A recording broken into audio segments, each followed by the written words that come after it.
Hello guys, welcome back to our channel. Well, fairly recently, the Commonwealth and British lawmaker, UK lawmaker, had written concerning the petition received from Nigeria over to them. They've written concerning the matter. Well, the presidency has also responded, and even in the response, they took a quick sweep on indigenous people of Biafra. But before we go into the newspaper and further analysis, we'd like you to subscribe to our channel by clicking on the red subscribe button. Beside it, you see a bell notification icon. Please go ahead, click on it to get notified as soon as you update our channel on YouTube. Well, the Nigerian presidency has issued a statement on a recent write-up by the Commonwealth Mission Group alongside some UK lawmakers and legal experts criticizing the Muhammad Buhari administration over the numerous killings by herdsmen. In a statement released and signed by presidential spokesperson Garba Shehu, the Nigerian government disclosed that strong efforts were being made to checkmate the farmer-header crisis in the north. They also took a sweep at the indigenous people of Biafra Ipob, branding it a terrorist group. The president and government of Nigeria welcomed the seriousness of the letter from UK, United Kingdom lawmakers, legal experts, and campaigners. We welcome the literate, we welcome the attention paid to this serious challenge by the Commonwealth Ministerial Action Group and seek to work with you, the Commonwealth and all concerned parties to bring a lasting solution to the herder-farmer clashes and the threat posed to all Nigerians and the Sahel region as a whole from Boko Haram terrorists and their allies. We ask our British colleagues to visit Nigeria, whether formally or informally, to discuss all the points raised in the letter. In their letter, our government is made equally of both Christian and Muslim cabinet members. Our vice president is an evangelical pastor. We have everything to gain as a country through international cooperation with concerned senior British parliamentarians and policymakers. The threat to civilians and peaceful coexistence between different ethnic and religious groups from Boko Haram banditry and land dispute is of serious concern to the president and the government. It is incorrect, however, to assert that the government has or is doing nothing to address these intertwined threats. Firstly, there are ongoing efforts for the establishment of cattle ranches to prevent or curtail open grazing, the practice that brings herders and farmers into conflict. This is an age-old problem facing Nigerian government since the colonial days. However, matters of land distribution are dealt with at state level. This means willingness has to be shown by state governors to drive the process forward. The federal government launched a plan last year to work with states to address these issues together. Unfortunately, this has been lacking in some states. Secondly, with regards to the long and determined battle waged against Boko Haram, Nigerians are aware of the effort by this government. When the government came to power, the terrorist group held and administered an area the size of Belgium. Now they hold none. The terrorists are hiding out amongst remote forests and across borders. This makes it difficult to extinguish the final flames of the insurgency, and the government has no illusions of the potential threat still posed.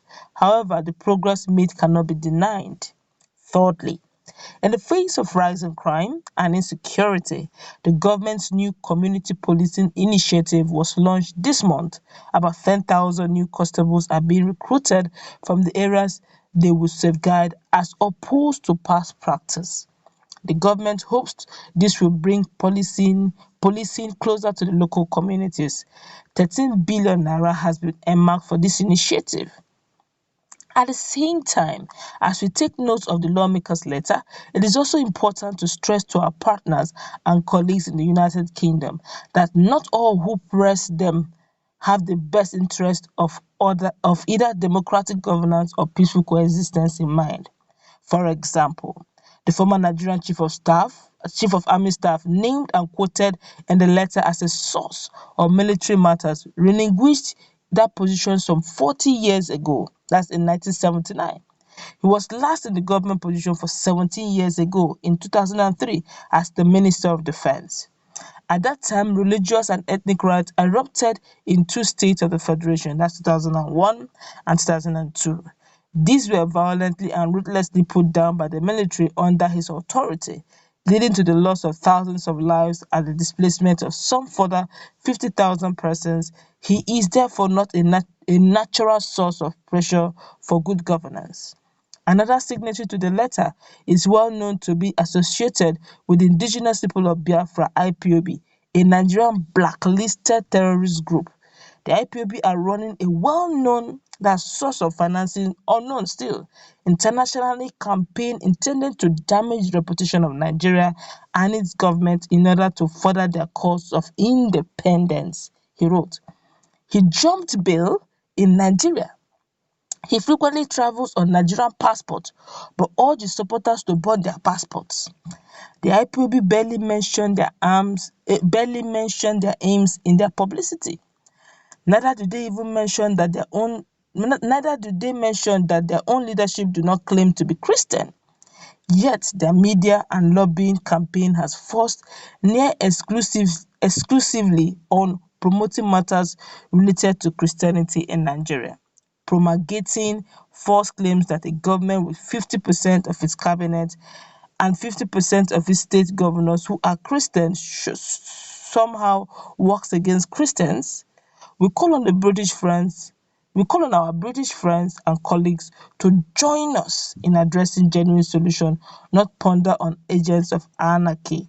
Wow, Nigerians have taken to the social media to react. Don't forget that some of the signatory to this write-up petition was actually for one time a military general, and of course they've quickly taken a sweep also at him, mentioning that Danjuma has been away from a corridor of power, so he may not have a fair share of what is going on in Nigeria. And they also took a quick sweep also at not just indigenous people of Biafra, but also Nnamdi Kanu. But let's quickly see what Nigerians are saying. I will take all this respondent across board. Okay, unfiltered really, so that we all can understand what Nigerians are saying cut across board generally. This one here is saying you need not respond with lies. The people who wrote you always do their due diligence. They receive intelligent reports from their own sources as MIF, CIA, and so on, and follow electronic chat, media, trends of attack, and government response. And very importantly, reports from aid groups, NGOs, and civil society. Finally, they have their mouths right inside your government, especially the Nigerian military. To nail your coffin, IPOB is now involved. They have international which they will maximize. Okay, this one here is saying they have a Christian as a vice president. This one is responding. This one here says they have a Christian as a vice president without portfolio. So many aides to the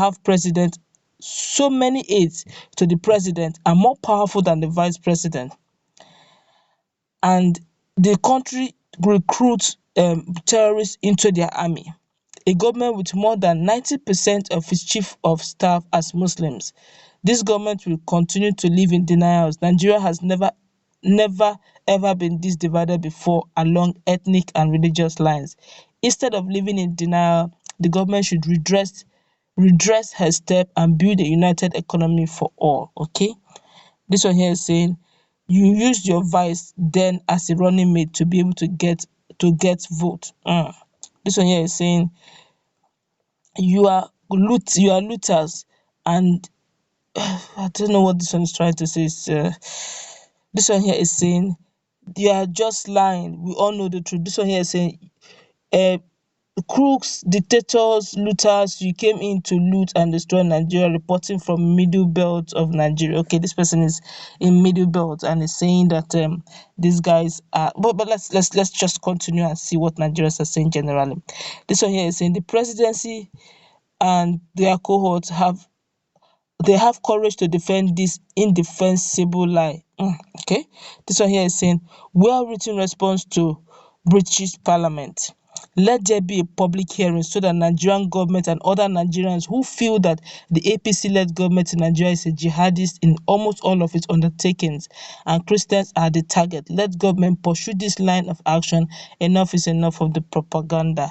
This one here is saying that that there should be a public hearing if so that the parliament, the British parliament, will judge between the government and the people. And let there be a public hearing. Let them take census of what Nigerians are saying and use that as a judge. Let's continue. This one here is saying, Vice President, the Christian that has been silenced and sidelined for years and intimidated by the deceitful people in government. How did you know that? Let's continue. This one here is saying, but the Britain have a reputable espionage network that could work behind the scenes to establish the claims and counterclaims as it relates to the issues in question. I believe the position they have arrived at is beyond stories peddled by the perceived anti-government forces. I'm not in doubt that several spy network organizations, including Mossad and the rest, are probably others are working in Nigeria to determine government policies on security. The presidency therefore should not lose sleep over attempts by their perceived detractors to undermine the government's genuine effort to contain insecurity. The spy agencies are very thorough. The truth cannot be hidden for long. That is also very, very true. Very, very true. This one here is saying the lies always said by this Nigerian government will definitely hit back at them soon. But let's just leave it for let's leave it for the British to look into it. Okay, I'm sure they have their findings, facts and figures will begin to emerge, but we'll get to find out. We'll keep you updated as more of this unfolds. Let's get to our comment section. What do you think about this latest development? How they took a swap at IPOB, how they took a swap at the military ex-military general who started